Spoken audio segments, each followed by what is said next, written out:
que je suis ici, j'ai le sentiment de contempler un livre d'histoire. On dirait que le temps s'est arrêté avec la Renaissance. La ville est comme en hibernation, figée dans son passé.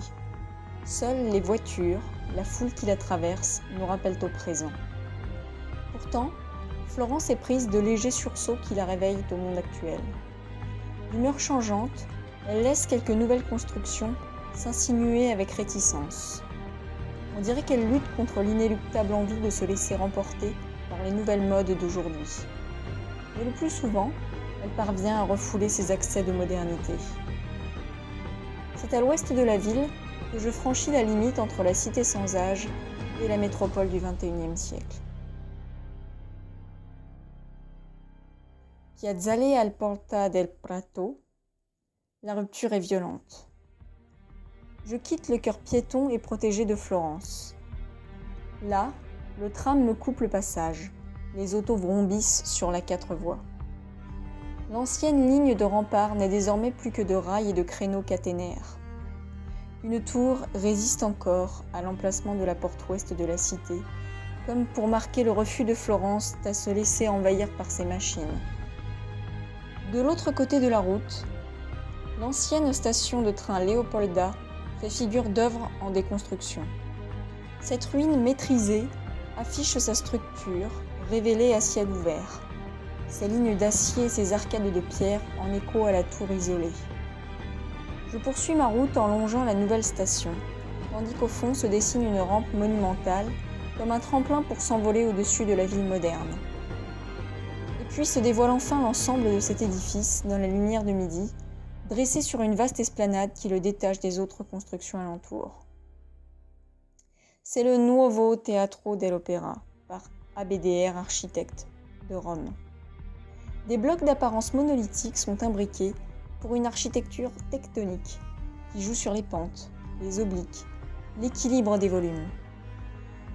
Le rez-de-chaussée à l'est est vitré, comme pour décoller encore davantage le talon du premier bloc incliné dans la terre. De grandes baies sont découpées dans les prismes de béton. Ce principe d'extrusion se retrouve dans les rampes monumentales. Je monte pour accéder au niveau supérieur.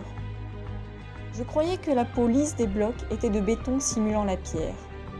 En réalité, tandis que je gravis la pente, je prends conscience qu'il s'agit de plaques de parement cloutées, qui m'évoquent la réalisation de Otto Wagner pour la Caisse d'épargne de Vienne, un siècle plus tôt. Ce sont ces clous scintillants qui m'ont induite en erreur, les assimilant de loin à des trous de banche. Arrivé au sommet, je me retrouve sur une esplanade haute avec à ma gauche, au sud, un bloc recouvert de bardage. Ce bardage présente un motif rappelant le calpinage de la brique, en alternant les pleins et les vides pour filtrer la lumière à l'intérieur de l'édifice.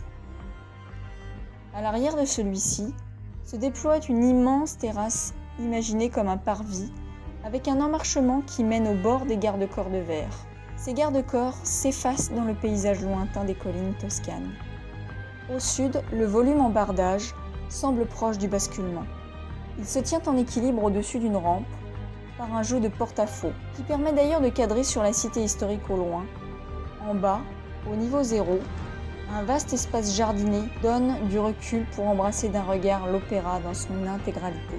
Tout est mis en œuvre pour renforcer la monumentalité et le hors-échelle de l'édifice. Quittant l'opéra, je m'interroge sur le rapport des édifices à la vétusté. Que se passe-t-il lorsque des constructions récentes reprennent des formes anciennes, mais que les matériaux semblent trop neufs, pas encore patinés par le temps? Sans doute l'ensemble perd de son cachet. Il n'a pas l'authenticité de la vieille pierre. C'est au hasard des rues que je tombe via Rucellai sur la Chiesa Episcopale Americana St. James, à quelques encablures à peine de la station Santa Maria Novella. J'ignore encore, en cet instant de découverte, l'âge de l'édifice réalisé par Riccardo Mazzanti. Ce qui m'interpelle d'abord, c'est la clarté de sa pierre, sa netteté.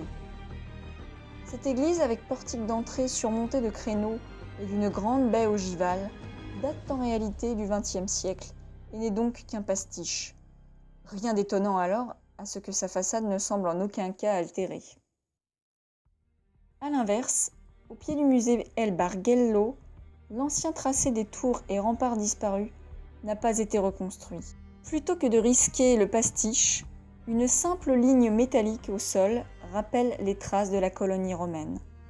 Le travail de mémoire du patrimoine est abordé ici avec discrétion et subtilité pour laisser aux visiteurs le soin d'imaginer.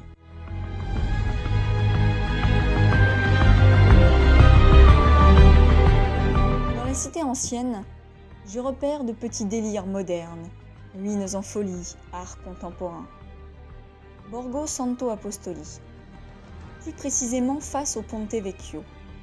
L'hôtel dell'Arte, caché au fond du Vicolo dell'Oro, attire les curieux avec une singulière installation qui grimpe littéralement sur les façades. Des statues funambules, en équilibre sur des câbles tendus au-dessus du vide ou le long d'un mur, miment l'évolution humaine, comme un pied de nez à cette Florence qui rechigne au changement de la modernité. Un peu plus loin, Borgo Ognissanti, je découvre la Casa Galleria, unique témoignage de l'art liberty à Florence. De par la division tripartite de sa façade étroite, la maison s'inscrit dans la lignée du reste de la ville, bien que son décor l'en distingue. Les sculptures et frises forment un ensemble éclectique, avec un collage de références mythologiques à l'Égypte antique. Ainsi on trouve dragons, griffons, Anubis, baies surmontées de monstres et hommes solennels sculptés qui animent la façade lisse. C'est en longeant l'Arno que l'on peut rencontrer un cerf. Sa ramure n'est pas seule faite de bois. Il se dresse face au courant sur une digue que les pique-niqueurs investissent à leur avantage à la pause déjeuner. Ce cerf est comme la personnification de la rivière qui charrie des bois flottés.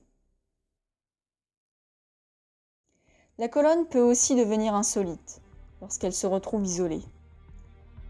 Piazza dei Cavalieri, une colonnade est incrustée dans la maçonnerie d'un édifice récent.